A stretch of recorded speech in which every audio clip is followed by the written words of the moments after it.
He hid them from everyone for decades. So now I'm the only one who can say anything about their age or name. As soon as they're revealed, they'll be immediately identified and won't be left alone. His offspring live in a gilded cage, without names, without communication with peers, without the right to a normal life. To show off, to have some kind of happiness, to have children. Putin's maniacal fears have turned his immediate family into hostages. And he currently has no children, as far as is publicly known. There are these women and some younger family members who are present. So, as you just mentioned, questions related to business. You mentioned one woman, then another. You probably haven't told us everything, have you? Putin's children grow up behind high fences under the protection of the FSO. The values of love, mutual support, and trust are passed down in the family from generation to generation. No schools, no friends, no photos. Only lavish residences, servants, governesses, security, and rare meetings with their father. Happiness, genuine joy, the experience of fatherhood and motherhood are truly above material prosperity in our daily lives. The mother and father know less about them than the household staff does. Adults have the right to live as they wish, in their own way. That's how we've always treated this in Russia, and that's how we always will. No one invades anyone's private life. Eternal bastards, illegitimate heirs to the throne born out of wedlock. They were condemned to isolation and locked away for many years in VIP cells, albeit in a luxurious prison. Why does the bunker dictator, who frequently rants about traditional values, carefully conceal his own family because of his own pathological phobias and complexes? We will carefully lift the veil on the Kremlin villain's greatest secret.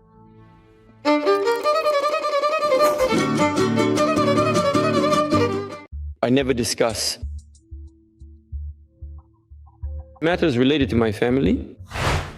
Officially, the Kremlin dictator has two daughters. The elder, Maria, and the younger, Katerina, both born in his marriage to Lyudmila Putina. Here is Lyudmila Alexandrovna. She stood her post for 8 years, actually nine years. So, in general, it was a mutual decision.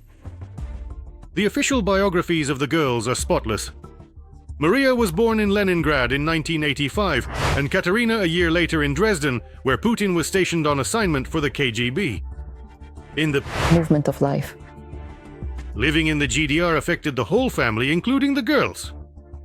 After returning to Russia, they continued to communicate with each other exclusively in German for quite some time. And their father got so into his role as a spy that for many years he avoided saying their names in public, referring to them only impersonally. These women. So as you just mentioned, questions related to business. You mentioned one woman, then another. But you probably haven't told us everything, have you? The real details of their lives only became known as a result of leaks and the persistent work of journalists. And your children?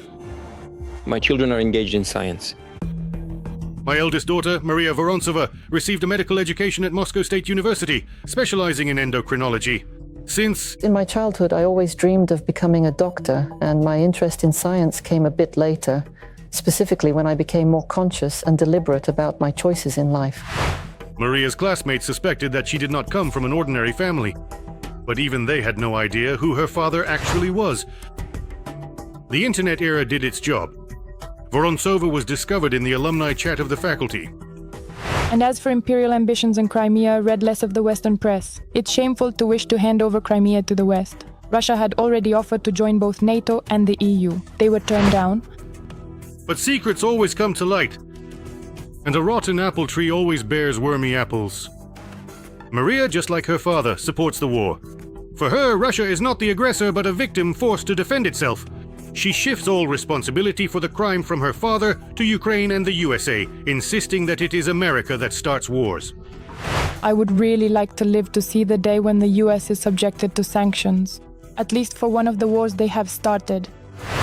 With a straight face, she convinces her classmates about the dangers of American biolabs in Ukraine and the Banderites who seized power in Kiev. In short, everything strictly follows her father's propaganda playbook.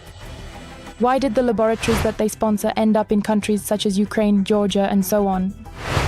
However, Kremlin narratives, absurdities, and hatred for everything Western have never stopped Maria from spending much of her time in the unfriendly Netherlands. That's also where she started her family. Trying to devote at least a few hours a week. This kind of healthy lifestyle, sports, and there are also seasonal sports like surfing, skiing. After Putin's invasion of Donbass and the downing of flight MH17 by Russians, the daughter's trips to Europe sharply decreased. So-called sanctions. Utter nonsense, of course. In Russia, Masha Putin found herself in the field of innovative medicine. That's when I learned what experience truly is, what it means to gain knowledge through experience for myself. Officially, it's a small business, but in reality, it's government contract after government contract and hundreds of millions of rubles in net profit every year. A medical miracle, you might say? No magic involved. Just the limitless power and resources of her father. Common sense will tell you that. A conference of pediatric endocrinologists. We're obliged to share our experience and research results with each other. This is the heritage of the world. Maria chose a Dutchman, Jorrit Faison, as her first husband. An interesting fact, the newlyweds didn't just get married anywhere, but in a luxurious castle near The Hague. The proximity to the main tribunal for war criminals no longer seems like a mere coincidence. A variety of tourist services are available. Truly something for every taste, as they say. The small-time businessman Faison was immediately given a job with Putin's closest friends. Oligarchs, billionaires, the Rotenbergs. Thus, the issue of the daughter's well-being was resolved. The couple lived together for about 8 years, up until their separation in 2016. Immediately after the divorce, Fason's career in Russia suddenly began to collapse. And the road back to his homeland was closed due to the close attention of Western intelligence agencies. Let me add something very important, simple but very important. None of the ordinary citizens of the country, believe me, felt any genuine sympathy in any way for those who lost their fortunes in foreign banks.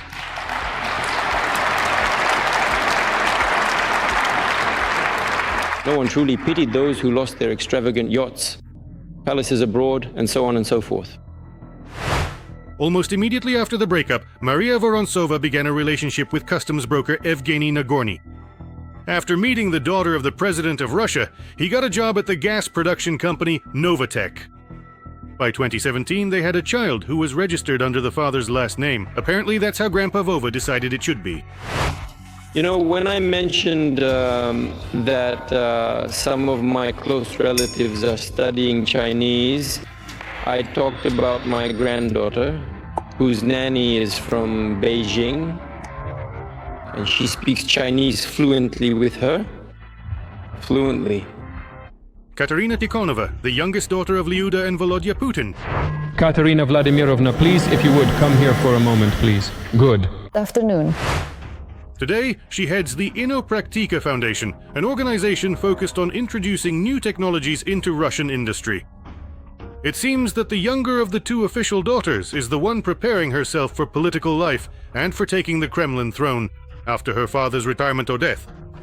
Currently, Katerina is surrounded by managers, officials, and security officers, though rumors about their influence are exaggerated. The idea of her as a successor could suit the regime, but for now, it's too early to say if real preparations for succession are happening. But as long as her dad is alive, Katyuka is raking in the cash. And she's doing it on an industrial scale. The main clients of Katerina's foundation are still the same state corporations. Billions are circulating there, and Putin's heiress lives like she's in a fairy tale. If you dig a little deeper there, you'll understand what kind of business they actually have, and whether it even exists as such. Tikhonova's personal life is also closely intertwined with the Kremlin elite. In 2013, she married Kirill Shamalov, the son of one of Putin's oldest friends. The scenario repeated itself. A lavish wedding, no official marriage registration, and a house not far from Novo Ogaryovo. That's exactly where the dictator's closest circle lives. What's the problem there? We've allocated all the money. Vladimir Vladimirovich, where's the money? By tying the knot with Putin's daughter, the younger Shamalov became the youngest dollar billionaire in Russia, making it onto the Forbes list. But things didn't work out here either. The divorce happened in 2018, and everything followed the already familiar pattern. Almost immediately after that, Kirill's father, Nikolai Shamalov, lost a large stake in Bank Russia, the financial core of Putin's inner circle. Indeed, you could say that, in fact, at the same time, a person begins to truly understand both the possibilities of technology and themselves. By that time, Tikhonova had already given birth to a daughter, but not with Shamalov, with Zelensky, not to be confused with the president of Ukraine. We're talking about the choreographer and artistic director of the Bavarian State Ballet. In 2019, Katerina even moved in with him in Munich, which didn't really fit with the story of her father, who had completely fallen out with the West. Zelensky is a well-known and renowned Russian ballet dancer, probably one of the most famous today, who for a long time headed the ballet in Munich, where accordingly he also lived. In 2022, when Putin launched a full-scale war against Ukraine, Zelensky was fired. He refused to publicly condemn the Russian invasion.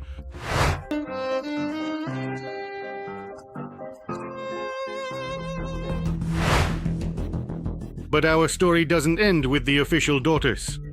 You know my children, despite all the rumors you may have heard, they actually live here, right here in Russia, specifically in Moscow. In the year 2020, journalistic investigations brought to light another name, Elizaveta Krivonogik, a girl who was born in the year 2003, who by her appearance looks exactly like Vladimir Putin. Listen, judging by his younger photos, probably yes, she does look like him. But, as it turns out, there are a lot of people who look like Vladimir. She herself prefers to call herself Luisa Rozova and avoids any public comments. Do you have any conversations within your family? I mean, I don't know, at the dinner table, for example? Honestly, I really like it, actually. But for me personally, I can't answer your question.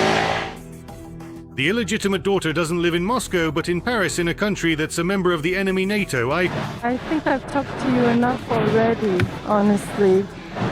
I really am very sorry that things are happening this way. Unfortunately, I am not responsible for this situation.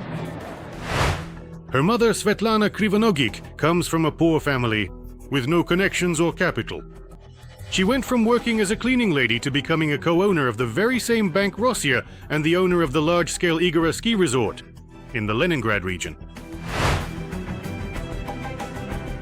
All these women are united by one thing, their silence. Maria Vorontsova, Katerina Tikhonova, and Elizaveta Krivonogik have never publicly confirmed their relationship to Putin, but they have never denied it either. In this family, it is generally not customary to call things by their real names. And perhaps it is this very silence that best describes the structure of the Putin system. And this system needs heirs, especially in patriarchal Russia. Preferably, they should be boys. and of course the main and fundamental purpose of the family, as it has been throughout history, is to have children, to continue the human race, to raise and nurture children, and therefore to ensure the ongoing continuation and preservation of our entire multi-ethnic people. Putin wants to rule forever, but he understands that no matter how much money he pours into his daughter's research to create the elixir of youth, he will have to die. And soon. I want to get married. Grandpa couldn't manage to hide yet another Kremlin family no matter how hard he tried. Back in 2008, the newspaper Moskovsky correspondent wrote about preparations for the wedding of Vladimir Putin and Alina Kabaeva in St. Petersburg, after which the newspaper soon ceased to exist. Thank you, guys. Thank you, kids. I know you were really worried, but you did great. Kabaeva loves money so much that she didn't mind getting into bed with the old man and even having his children. After all, her sons could very well end up inheriting the Kremlin throne in the future.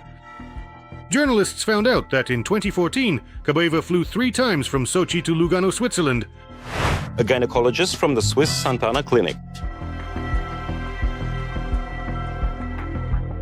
In this hospital, in the spring of 2015, Alina Kabaeva gave birth to Vladimir Putin's son. Whether the father was present at the birth is not reliably known. In one of her trips, she was accompanied by her mother, friends, and a woman named Natalia Thibault. As journalists later found out, she was a gynecologist. The delivery went well, so the elderly Putin decided he needed to have another child with the young athlete. And in 2018, she flew to the same Lugano again, this time pregnant once more. Afterwards, the same doctor flew to Moscow to assist with the birth of the second child, also a boy. Natalia Thibault was born in St. Petersburg, moved to Switzerland over 30 years ago, took her husband's name and changed citizenship, but maintained a trusting relationship with Putin. Putin personally made the decision about where Alina should secretly give birth. But complete isolation from the outside world did not help conceal the birth of Ivan and Vladimir Jr. Some of the most secretive and highly protected children in all of Russia live in exclusive residences, and they travel by armored trains, luxurious yachts, and private business jets. Their safety and daily life are ensured by organizations connected to the Friends of the Kremlin's executioner. The children are brought to their teachers and nannies at 8 or 9 in the morning. They all have breakfast together. After breakfast, there is a lesson for 30 to 45 minutes, followed by playtime. At Valdai, the children have access to 2 ponies, rabbits, and a St. Bernard dog. The St. Bernard is looked after by 2 FSO dog handlers. Among the toys is an extensive collection of Lego sets and an iPad. The iPad is used not only for games, but also for video call lessons. When it comes to cartoons, the children prefer Disney. Around noon, the children have a meal, then take a nap, and after waking up, they have lessons and sports. After 8 in the evening, the drivers pick up the children. They are escorted by FSO staff, nannies, governesses, and professional trainers. The level of security is comparable to that of the country's top officials. Do you understand what I mean? I don't want them to grow up as some kind of blue-blooded princes. I want them to grow up as normal people. In early 2024, a job posting was officially published for a live-in English language teacher for 2 boys, aged 4 years old and 8 years old. The salary is about 8,000 euros per month. Mandatory medical checkups and a 2-week quarantine. In this same clinic, in a facility in central St. Petersburg on Malaya Konyushanaya Street, is where many friends and acquaintances of Vladimir Putin have examinations, including members of the Ozero Cooperative and Bank of Russia leadership. According to Radio Svoboda, women involved in escort services are also treated there. The Putin brothers hardly interact with their peers and rarely see their parents. Their parents are busy with other children. Kabaeva with the students at her rhythmic gymnastics academy, and Putin with fake school children in front of TV cameras. I wish you good luck. Thank you. Come on, I wish you success. You did great. Hang in there. Thank you. All right? Smart girl. Thank you very much. Bye. Good luck to you. Goodbye. Where is Sweden and where is Poltava? But the significant and decisive battle between Peter I's army and Charles XIX was fought near Poltava. Sorry, wow. What was everyone even doing there near Poltava? But the little Kabayonis don't really need a father like that, who... One moment he talks for hours about the Pechenegs, then he's rude to European leaders, then he comes up with unfunny jokes and puns. Hard work is actually a separate talent. It's not just, simply a rubber butt. It's actually a real talent to be able to make yourself work effectively. Sometimes other children appear at the residences. As a rule, these are the children of Kabaeva's friends, but the same rules apply to them as well. Quarantine, security restrictions. Mostly such visits are timed to holidays and take place at Valdai. Because of the war unleashed by Putin and the fear for his heirs, the whole family of the Kremlin grandpa now lives in even greater isolation. Nobody move. This is a secret operation. Judging by the way the residences are set up, Alina and Volodya do not rule out that their offspring should become athletes. Almost every house has sports complexes, gymnastics halls, swimming pools, and even hockey rinks. Contractors confirmed to us that, yes, they buried an ice palace underground, which is actually as tall as a 5-story building. And this scenario has already started to play out. In 2025, the eldest son, Ivan, was caught on camera for the first time as a member of the national gymnastics team.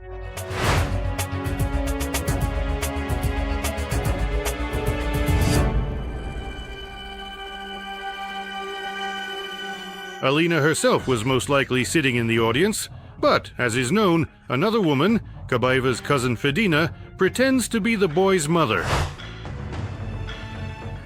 The crazed Kremlin dictator makes everyone around him utterly and completely miserable. His daughters and sons are certainly no exception. They too have been turned into a modern version of people who were forced to live their entire lives in iron masks. Although, in this particular case, perhaps it's a golden one.